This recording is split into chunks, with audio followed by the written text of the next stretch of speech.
नमस्कार,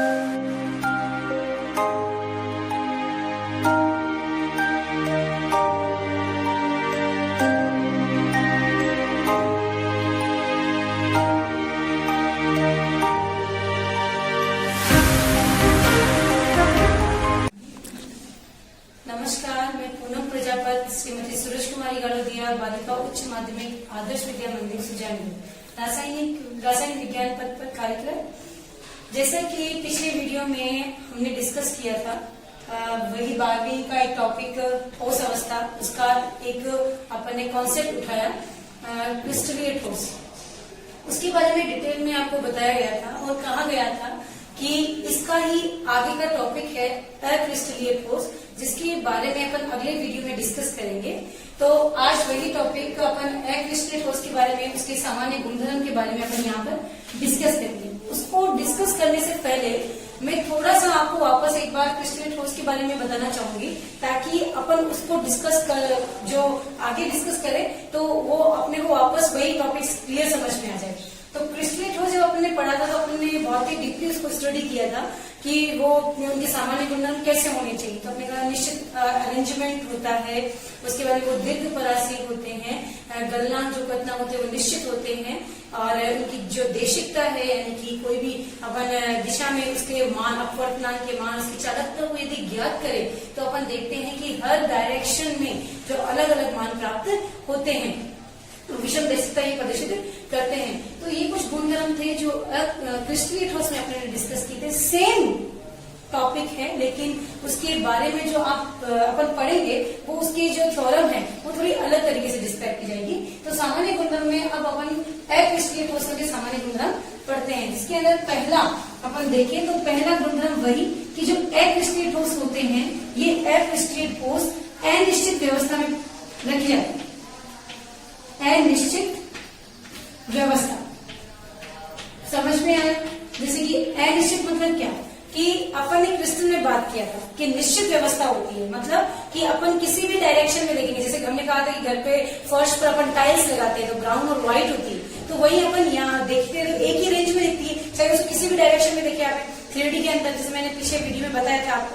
लेकिन यहाँ पर व्यवस्था निश्चित नहीं है, यानी किसी भी तरीके से आप देखेंगे तो वो अनिश्चित रूप से दिखाई देता है। वही दूसरा आता है कि ये क्या होते हैं, लघु परासी। लघु परासी मतलब क्या, अपन ने बात किया था पीछे वाले वीडियो में क्रिस्टलीय ठोसों में कि वो दीर्घ परासी होते हैं, यानी कि रोक दिए थे। तो वहां पर दीर्घ परासी की बात करके आए थे कि बहुत ही ज्यादा, जैसे कि अपन ने एग्जांपल दिया था कि जो बच्चे IIT नीट की तैयारी करते हैं वो कंटिन्यू क्या करते हैं, स्टडी करते हैं साल 2 साल से, तो उनका सिलेक्शन तुरंत हो जाता है। लेकिन वो दीर्घ परासी होते हैं, सुबह आज पढ़ा है, कल भी, परसों भी, ऐसा नहीं कि आज कर लिया, कल कर लिया, फिर रैंडमली छोड़ दिया, ऐसा नहीं। लेकिन यहाँ पर जो लघु परासी होते हैं वो रैंडम हो जाते हैं, मतलब कि आज पढ़ा, कल पढ़ा, फिर कहते हैं नहीं अब नहीं, 2 दिन छुट्टी लेके फिर पढ़ेंगे। तो ऐसे जो अपन सिस्टम को देखते हैं, किसी के अरेंजमेंट को देखते हैं, वो क्या कहलाता है बेटा, लघु परासी कहलाता है। यहीं पर अपन तीसरे टॉपिक की इसके अंदर बात करें तो इनका एक सामान्य गुणधर्म आता है कि ये समदेशिकता प्रदर्शित करते हैं। समदेशिकता प्रदर्शित करते हैं। समदेशिकता मतलब क्या, समदेशिकता जैसे मैंने उसमें बताया, अभी फिर से बता रही हूँ। देशिकता मतलब दिशा, सम मतलब समान दिशा, यानी कि किसी भी डायरेक्शन में आप इनकी स्टडी करें। स्टडी मीन्स इनके अपवर्तनांक को चेक करें, इनकी चालकता को चेक करें, तो आप देखेंगे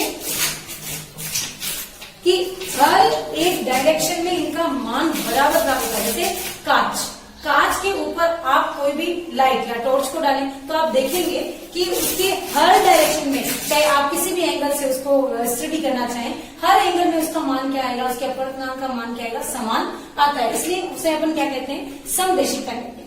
उसके बाद चौथा जो पॉइंट आता है, अपन कहते हैं जैसे क्रिस्टल में कहा था गलनांक पतनांक शार्प होते हैं, बिल्कुल एकदम निश्चित होता है। जैसे कि अपन ने कहा कि अपने पास कोई भी सॉलिड चीनी है तो उसको हीट किया तो बिल्कुल 150 में पूरा मेल्ट हो जाता है। लेकिन अक्रिस्टलीय ठोस में बेटा ऐसा नहीं है। क्यों नहीं है कि अक्रिस्टलीय ठोस में जो गलनांक पतनांक होते हैं, गलनांक जो होते हैं वो अनिश्चित होते हैं। अनिश्चित मतलब क्या, जैसे अपन एग्जाम्पल कोई भी अक्रिस्टलीय ठोस को लेंगे तो आप देखेंगे कि वहां पर जब उसको हीट किया जाता है तो आपने देखा कि जैसे कि वो 90 पर पिघलना शुरू किया, लेकिन 90 के बाद जैसे टेम्परेचर बढ़ता जाएगा वैसे वैसे उसका गलनांक जो होता है वो बढ़ता है, यानी वो मेल्ट होना क्या होता है शुरू हो जाता है, धीरे धीरे मेल्ट होना बढ़ता जाएगा। ऐसा नहीं कि एक पॉइंट पर बिल्कुल पिन पॉइंट पर वो डायरेक्टली क्या हो गया, मेल्ट हो गया, ऐसा नहीं है। इसलिए कहा गलनांक जो होते हैं वो क्या होते हैं, यानी एक रेंज में आते हैं। लाइक अपन किसी को भी अपन इसमें देखिए इस तरह का ग्राफ को प्राप्त होता है, अर्थात ये कैसा ग्राफ है आपका, सतत ग्राफ। कैसा है, सतत। जबकि क्रिस्टल ट्रोस में कैसा आता है, ऐसा ग्राफ।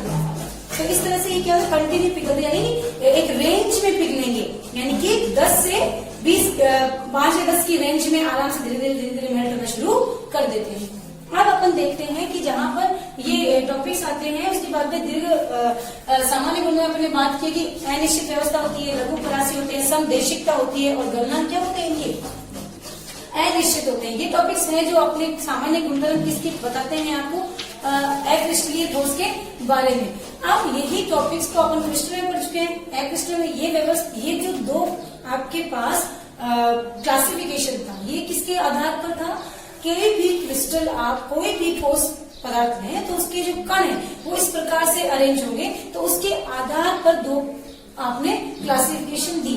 अब वहीं क्लासिफिकेशन का थोड़ा बेस चेंज करते हैं, क्रिस्टलीय अक्रिस्टलीय बाद में दूसरा टॉपिक अपन शुरू करते हैं जो आता है कि कोई भी ठोस पदार्थ के जो अवयवी कण है वो किस प्रकार से आपस में जुड़े हुए होते हैं, उसके आधार पर अपन क्या करेंगे, उसका क्लासिफिकेशन करेंगे। तो अपन आगे पढ़ते हैं अब ठोसों के प्रकार, उनमें उपस्थित कणों की बंधता के आधार पर। 3 अब अपन पढ़ेंगे ठोस का ही जो प्रकार है वो अगला प्रकार है कणों के मध्य अंतराण्विक बलों के आधार पर।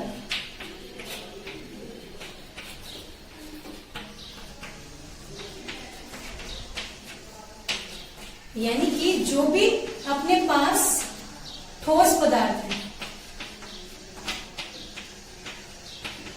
उन ठोस पदार्थों का जो क्लासिफिकेशन है, पहला तो क्या था, जो अरेंजमेंट है कणों का। अब इन कणों का क्या होगा, अब इन कणों के मध्य जो अंतराण्विक आकर्षण बल जो होता है, उन अंतराण्विक बलों के आधार पर आप क्लासिफाइड करेंगे। तो बेटा अपन देखते हैं कि ये क्लासिफिकेशन जो आपको दिया गया है वो 4 प्रकार का दिया गया है। 4 प्रकार में पहला प्रकार दिया गया है बेटा आणविक ठोस। आणविक ठोस। फिर दूसरा दिया गया है बेटा आयनिक ठोस।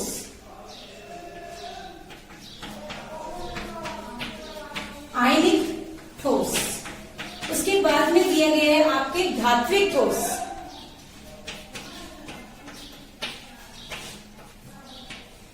धात्विक ठोस। इसके बाद दिया गया है आपके सहसंयोजक ठोस। सहसंयोजक ठोस। अब ये क्या है, कैसे है, थोड़ा सा एक बार हल्का सा एक अपन वर्बली इसको एक्सप्लेन करते हैं, उसके बाद में इंडिविजुअल एक को डिस्क्राइब करेंगे। आणविक ठोस, आयनिक ठोस, धात्विक ठोस और सहसंयोजक। इसमें इन चारों में से सहसंयोजक जो ठोस होता है बेटा, उसमें से ही क्वेश्चन उठता है कि क्योंकि इसका नाम दो नाम है, एक है नेटवर्क ठोस भी इसे कहते हैं, नेटवर्क ठोस के नाम से भी इसको जाना जाता है। यानी सहसंयोजक ठोस का दूसरा नाम क्या है, नेटवर्क। एग्जाम में क्वेश्चन पूछते हैं कि नेटवर्क ठोस किसे कहते हैं, तो उस आधार पे भी क्वेश्चन पुट आउट किया जाता है। अब आणविक ठोस क्या है, आयनिक ठोस क्या है, धात्विक ठोस क्या है, तो वर्बली अपन बात करें तो कहते हैं कि आणविक ठोस मतलब अणुओं के बीच जो पार्टिकल्स है वो अणु रूप में मिलेंगे। वहीं आयनिक ठोस क्या है, आयन्स यानी कि घनायन और ऋणायन के बीच में बॉन्डिंग मिलेगी। धातु मतलब धातु जो होते हैं वो किस प्रकार से अरेंज होंगे, उनके बीच की बॉन्डिंग कैसी होती है। वहीं सहसंयोजक यानी कि साझा करके पार्टिकल्स जो होते हैं परमाणु रूप में मिलेंगे और वो किस प्रकार से अरेंज होते हैं, उस आधार पर आपका क्लासिफिकेशन किया गया है। तो यहाँ पर आयनिक ठोस जो है उसको भी बेटा इसके अंदर 3 भागों में क्लासिफाइड किया गया है। अध्रुवीय ठोस, अध्रुवीय ठोस, ध्रुवीय ठोस और हाइड्रोजन बंधित ठोस। युक्त ठोस। ये है आपके क्लासिफिकेशन। अब इंडिविजुअल अपन एक एक टॉपिक को लेंगे और उसको थोड़ा डिस्क्राइब करेंगे। ये जो क्लासिफिकेशन है आपकी ही जो बुक है आरबीसी बोर्ड की, उसके 4 नंबर पेज पर सारणी बनी हुई है, बिल्कुल सिस्टमैटिक, लेकिन उस सारणी को समझना जरूरी है। नहीं समझेंगे तो पता नहीं चलेगा कि आणविक ठोस के अंदर बताया गया है कि चालकता, विद्युत गुण, उसके भौतिक गुण का नाम, वो सब अपने ने कैसे डिस्क्राइब किया है, इन्होंने कैसे सारणी में इसको अरेंज किया है, तो वो डिस्क्राइब करना जरूरी है, तभी आपको उसको समझ में आ सकता है। तो अपन अब इंडिविजुअल जैसे सबसे पहले पढ़ेंगे आणविक ठोस। अपन शुरू करते हैं सबसे पहले क्लासिफिकेशन आणविक ठोसों का। तो आणविक ठोस जो होते हैं, इन ठोसों का जब भी आप क्लासिफिकेशन पढ़ेंगे तो इनमें कुछ पॉइंट्स बताए गए हैं कि इन पॉइंट्स को आपको डिस्क्राइब करना है। वो पॉइंट्स मैं यहाँ लिख रही हूँ। जैसे कि सबसे पहले अपने को ठोसों के कणों का प्रकार, ठोसों का प्रकार खुद का, फिर कणों का प्रकार। तो अपन देखेंगे सबसे पहले ठोस का प्रकार। ठोस का प्रकार तो अपन देखेंगे आणविक ठोस। तो ठोस के प्रकार में सबसे पहले आप देखेंगे आणविक ठोस, आणविक ठोस, ठीक है। उसके बाद अब अवयवीकरण, अवयवीकरण, अवयवीकरण। दूसरा आप देखिए कि इसके अंदर जो अपन पढ़ेंगे अवयवीकरण के बाद में, इसके बॉन्डिंग, बंध का प्रकार, बंध का प्रकार, बंध का प्रकार कैसा होना चाहिए कणों के बीच में। फिर आप देखेंगे इनकी भौतिक प्रकृति, भौतिक प्रकृति कैसी होनी चाहिए, यानी कि ये किस तरह के होते हैं, कठोर होते हैं, मुलायम प्रवृत्ति के होते हैं, कैसे होते हैं। उसके बाद आप देखेंगे इसके अंदर इनकी चालकता, कि ये किस प्रकार सुचालक होते हैं, कुचालक होते हैं, किस प्रकार की चालकता ये प्रदर्शित करते हैं। तो ये भी आपको यहाँ पर देखना है। उसके बाद आप इनके पढ़ेंगे चालकता के बाद में इनके गलनांक बताना कैसे होते हैं। तो गलनांक कैसे हैं, यानी उच्च होते हैं, निम्न होते हैं। तो उसके बाद में आप लास्ट में देखिए इनका उदाहरण कि किस प्रकार से इनके किन के अंदर इनको देखा जा सकता है। अब सबसे पहले अवयवीकरण, आणविक जो ठोस था उसके अंदर अपने 3 पार्ट थे। पहला था अपने पास क्या, अध्रुवीय ठोस। तो अध्रुवीय ठोस की बात करें 3 प्रकार से, पीछे अपन ने अभी देखा ही था, चार्ट मैंने बनाया था, आपने उसको कॉपी में बना लिया होगा ताकि आपको अच्छे से क्लियर हो जाएगा। तो अध्रुवीय ठोस, अध्रुवीय मतलब नाम से ही स्पष्ट है कि ध्रुवता नहीं, यानी कि जो भी कण है उनपे क्या है, जो भी चार्ज उनके अंदर है वो सिमिलर है, धनायन है उतना ही ऋणायन, तो सिमिलरली क्या है, अरेंज है, तो वो ध्रुवता प्रदर्शित नहीं कर रहा है। तो अध्रुवीय ठोस के बारे में अपन जब भी बात करें तो अवयवीकरण किसके रूप में मिलेंगे बेटा, अणु के रूप, किस रूप में मिलेंगे, अणु के रूप में। अणु के रूप में मिलने के बाद में ये जो अणु होते हैं इनके बीच में बंध कैसा है। तो अध्रुवीय ठोस की जब भी बात करेंगे तो इनके बीच में एक बल पाया जाता है, से परिक्षेपण बल, परिक्षेपण या फिर लंदन बल। जैसे कि आपने अपनी 11th क्लास में ही जो चैप्टर 5वां है आपका आरबीसी बोर्ड की जो बुक चलती है उसके अंदर आपने लंदन बल के बारे में पढ़ा हुआ है। तो ये सब बल जो होते हैं वो किस प्रकार होते हैं। तो यहाँ पर मैं लंदन बल को डिस्क्राइब करें कि क्या होता है लंदन बल। लंदन बल वह बल होता है जिसमें 2 अध्रुवीय अणु, जिसके अंदर अपने पास क्या होता है, एक सिमिलर अरेंजमेंट होता है आयंस का, कहीं पर भी असममितता नहीं है, सम्मित है। आयन जो होते हैं वो सम्मित रूप से, लेकिन अचानक एक के अंदर असममितता आ जाती है, असममितता आ जाती है। असममितता आने की वजह से क्या हो जाता है, इनमें क्या होता है, आयन जो थोड़े से फैल जाते हैं और इस तरह के अरेंजमेंट शो हो जाते हैं, एक तरफ धनायन और एक तरफ क्या जाता है, ऋणायन। तो ये यहाँ पर जो असममितता आई आयनों की, ये असममितता इसको भी क्या कर देगी, असममित कर देगी, जिसकी वजह से इन दोनों के बीच में एक बल बन जाएगा। इसे आप क्या नाम देंगे, लंदन बल, जो कि बहुत ही कम समय के लिए उत्पन्न होता है, क्षणिक होता है, लेकिन फिर भी इस प्रकार के बल को क्या बोलते हैं आप, लंदन बल। तो आपको समझ में आएगा परिक्षेपण या फिर लंदन बल किसे कहते हैं। तो ऐसी बॉन्डिंग कहाँ पाई जाती है, अध्रुवीय ठोसों के मॉलिक्यूल्स के बीच में पाई जाती है। अब तो अपन देखते हैं कि भौतिक प्रकृति कैसी होती है। तो आप जानते हैं कि मॉलिक्यूल के बीच में लंदन बल है, जो कि अपन पढ़ के आए कि एक दुर्बलतम बंध होते हैं। ध्रुवीय मॉलिक्यूल से अध्रुवीय होने तो इनकी जो बंध की प्रवृत्ति होती है बेटा वो हमेशा सॉफ्ट ही होती है, ज्यादा प्रबलतम रूप से ये होते नहीं है। तो ये हमेशा प्रवृत्ति कैसे शो करेंगे, मुलायम प्रवृत्ति,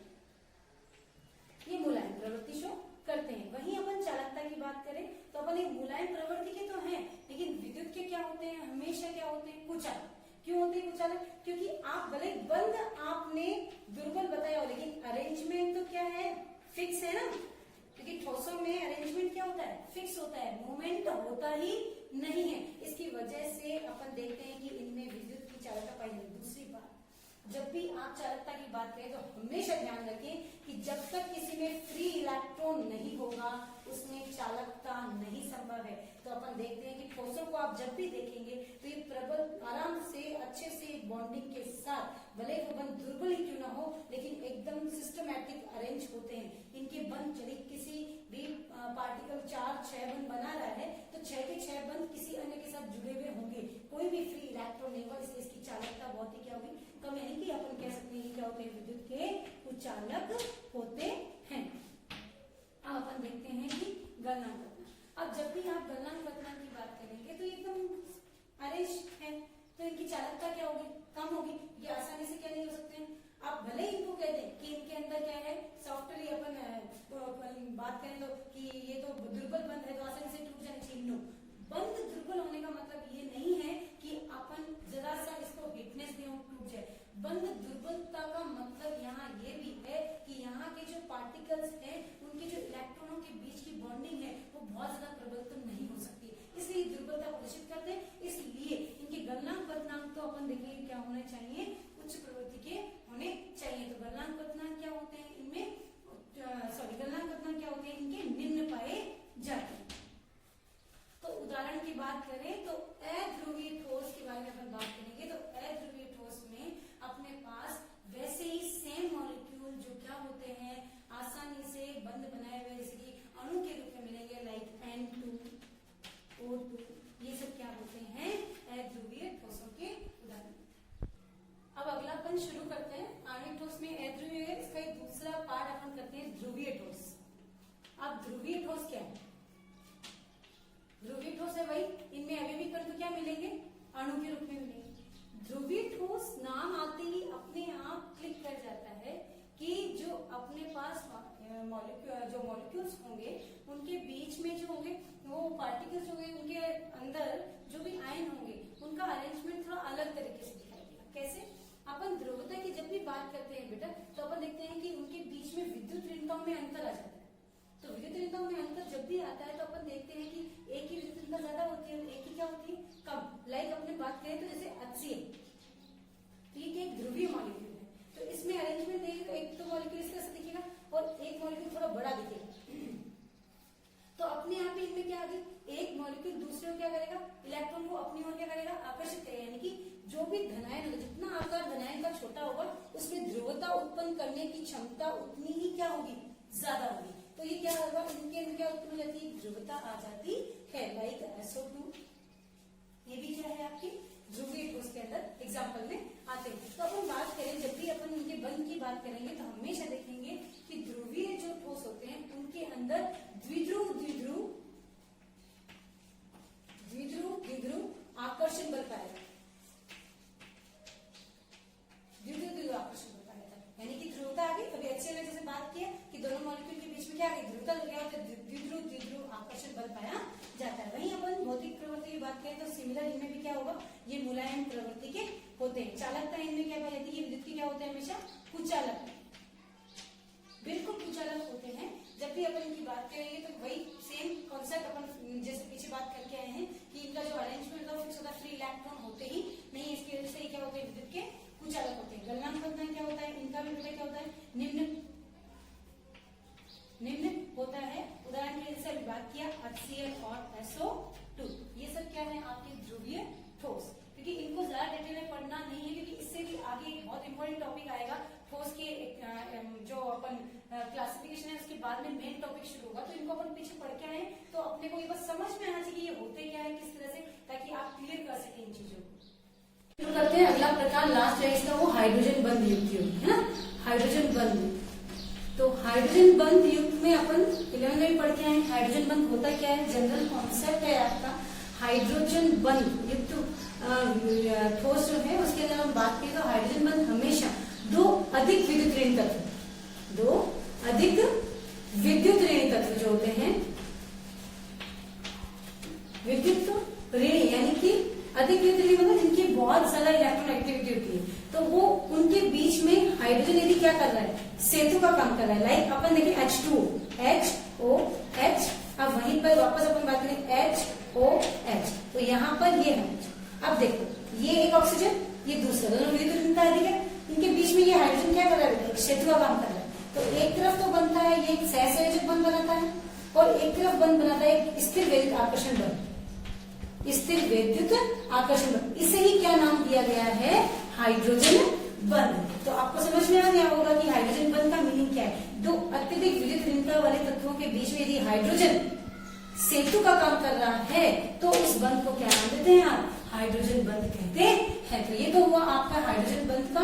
अब इसके अंदर ये तो बंध का डेफिनेशन था। हम आगे चलते हैं, अपन शुरू करते हैं बंध का प्रकार। तो अपन हाइड्रोजन बंध, क्योंकि यदि ठोस हाइड्रोजन बंध युक्त अणुओं का है तो बंध में हाइड्रोजन बंध ही होगा। भौतिक प्रवृत्ति पर देखें तो वही अपने पास देखेंगे मुलायम होती है। और उसके बाद चालकता की बात करें तो ये विद्युत के क्या होंगे, कुचालक, क्योंकि इनके अंदर भी फ्री इलेक्ट्रॉन्स नहीं पाए जाते। गलनांक भी अपन देखें तो वो निम्न होगा, क्योंकि अपन है तो ठोस ही जिनका अरेंजमेंट फिक्स होता है। उसके बाद में उदाहरण की बात करें तो अपने पास H2O है, ये ऐसा एग्जाम्पल है, जैसे HF है, और ये तीन ही एग्जाम्पल, अमोनियम, ये तीन ही एग्जाम्पल हैं जो हाइड्रोजन बंध जो ठोस मॉलिक्यूल्स होते हैं उनके अंदर दिखाई देते हैं। ये फिक्स मॉलिक्यूल्स है, इनके अलावा कोई एग्जाम्पल आपको मिलेगा नहीं। ये फिक्स और प्रिफर्ड भी यही किए जाते हैं। तो ये तो हुआ आपके आणविक ठोसों का क्लासिफिकेशन। अब आगे बढ़ते हैं अपना दूसरा क्लासिफिकेशन, 4 में से अपन पढ़ेंगे आयनिक ठोस का। अगला टॉपिक है आपका आयनिक ठोस। जैसे कि मैं पहले भी बात कर चुकी हूँ बेटा कि आणविक ठोसों में जो अवयवी कण होंगे वो अणु लायक होंगे। जैसे H2O है, SO2 है, आपने देखा N2 है, O2 है, ध्रुवता भी होती है, H2 मॉलिक्यूल होते हैं, हाइड्रोजन बंध युक्त भी होते हैं। अब यहाँ पर आयनिक, जब भी आप आयनिक की बात करें तो अपने तुरंत दिमाग में एक बात क्लिक करती है कि कोई भी मॉलिक्यूल यदि आप बात करेंगे और वो आयनिक होगा तो ऑफकोर्स उसमें दो चीजें कंफर्म मिलेगी और सेपरेट रूप में मिलेगी, धनायन और ऋणायन। धनायन और ऋणायन यानी कि कैटायन और एनायन के बारे में आप डिस्कस करते ही हैं जब भी आप किसकी बात करते हैं, आयनिक ठोसों की। और इनमें क्या होते हैं, धनायन और ऋणायन आपस में इलेक्ट्रॉन साझा करके एक बंध का फॉर्मेशन करते हैं। तो इस प्रकार के ठोसों को आप क्या कहते हैं, किस कैटेगरी में रखते हैं, आयनिक ठोस, लाइक NaCl है ना, जैसे MgO, मैग्नीशियम ऑक्साइड, ये सब कैसे ठोस है बेटा, आयनिक ठोस है। तो अब आयनिक ठोस के बारे में बात करें तो अपन जैसे आयनिक नाम से ही स्पष्ट है, तो अवयवी कण क्या होंगे बेटा, हमेशा क्या होंगे, आयन।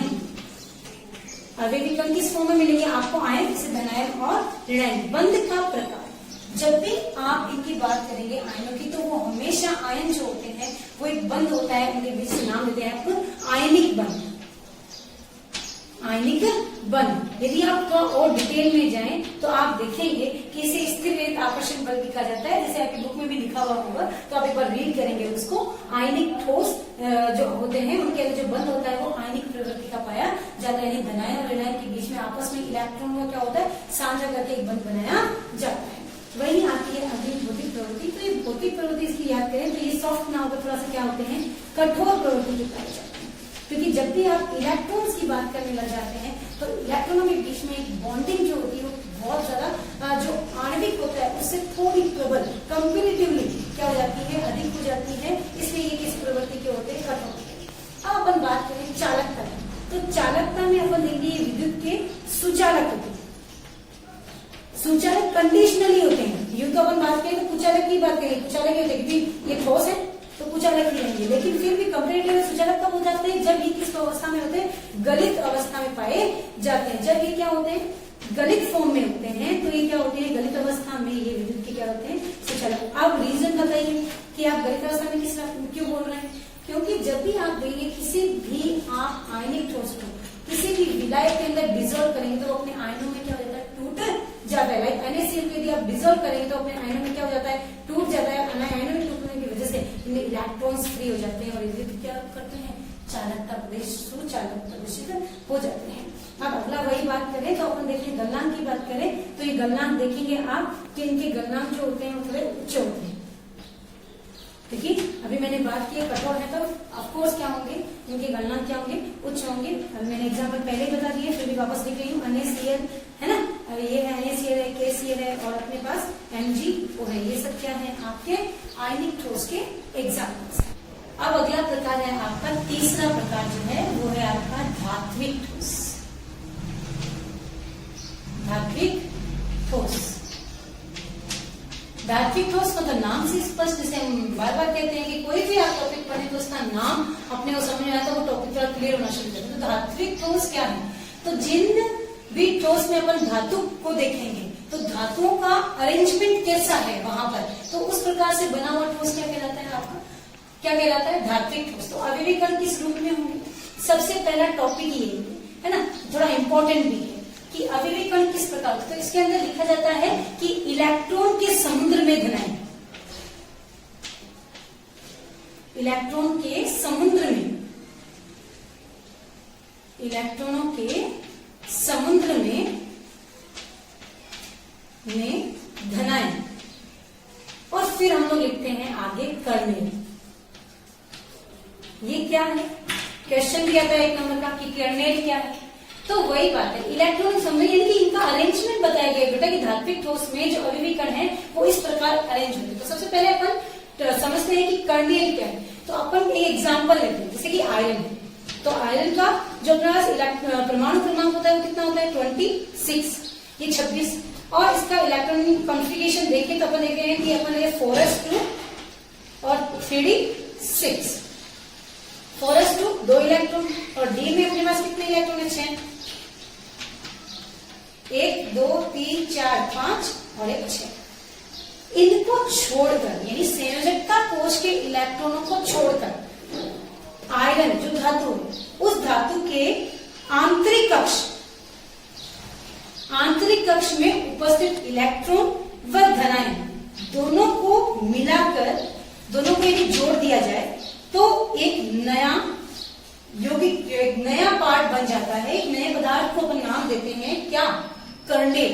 कर्नेल क्या होता है, किसी भी धातु के बाह्यतम कोश के इलेक्ट्रॉनों को छोड़कर आंतरिक कोश व नाभिक को जोड़कर बनने वाली संरचना क्या कहलाती है, कर्नेल कहलाती है। क्या है, आंतरिक कोश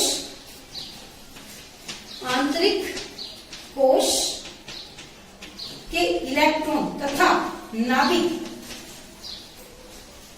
को जोड़कर जो नई संरचना बनती है तो इनको सम्मिलित रूप से क्या बोलते हैं आप, कर्नेल कहते हैं। तो ये आपका क्या है, कर्नेल। कर्नेल क्या होता है, वापस एक बार बोल रही हूं, आप सब ध्यान से सुनेंगे कि आंतरिक किसी भी धातु के आंतरिक कोश के इलेक्ट्रॉन व नाभिक को जोड़कर जो संरचना बनती है उसे क्या कहते हैं, कर्नेल। अब कर्नेल क्या हो गया, जैसे आयरन को अपन इसको कर्नेल बोलेंगे। और कर्नेल के चारों तरफ क्या है, जो अयुग्मित इलेक्ट्रॉन होते हैं उनको अपन उसके बाहर लिख देते हैं। जैसे 4 इलेक्ट्रॉन है तो चारों को अयुग्मित इलेक्ट्रॉन चाहिए, 1 2 3 4, चलो फिर अपन देखते हैं, फिर एक ही तो कोई भी ठोस बनता है तो एक आयरन तो नहीं होगा, बहुत सारे पार्टिकल्स होंगे धातु के, तो वही 3 4 इलेक्ट्रॉन फिर यहाँ रख दो, फिर Fe लिखो, फिर यहाँ 4 इलेक्ट्रॉन लिख दो। तो आप देख रहे हैं बहुत सारे इलेक्ट्रॉन दिखाई दे रहे हैं और बीच में धनायन दिखाई दे रहे हैं।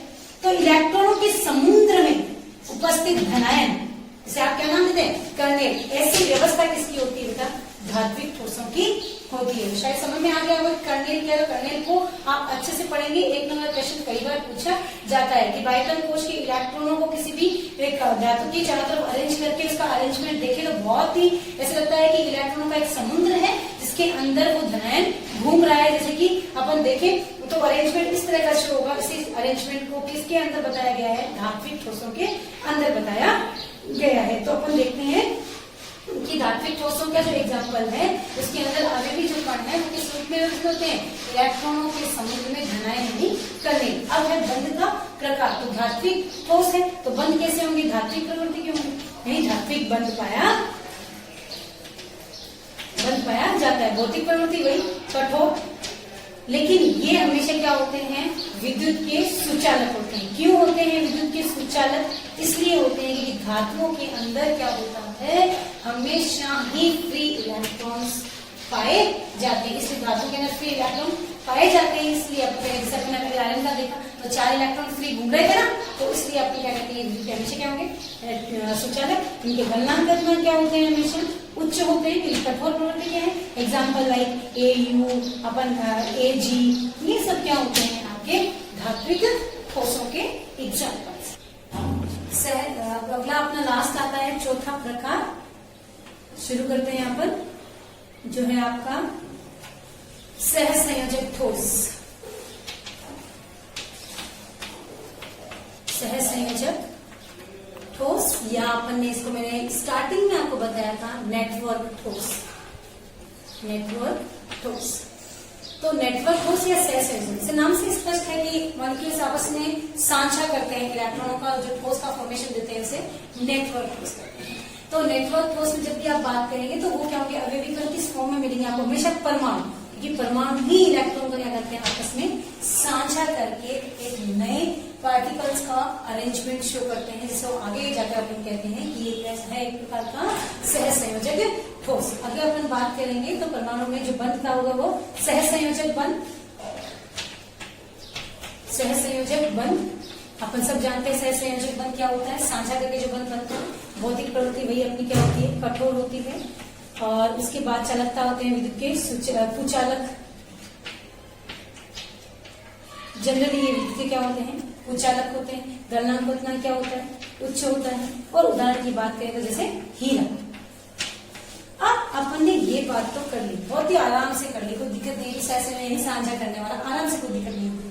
लेकिन अगर इसको थोड़ा सा अपन समझें तो अपन देखते हैं कि इसके एक एग्जाम्पल की बात करें हीरा, और एक एग्जाम्पल की बात करें ग्रेफाइट, जो दोनों ही क्या है, सहसंयोजक ठोस है। फिर भी इन दोनों में थोड़ा सा अंतर पाया जाता है, जो क्या है वो मैं भी एक बार थोड़ा डिस्क्राइब कर देती हूँ आपको, कि अपन जब भी इनकी बात करते हैं तो अपन देखते हैं कि हीरा और ग्रेफाइट में थोड़ा अंतर आ जाता है।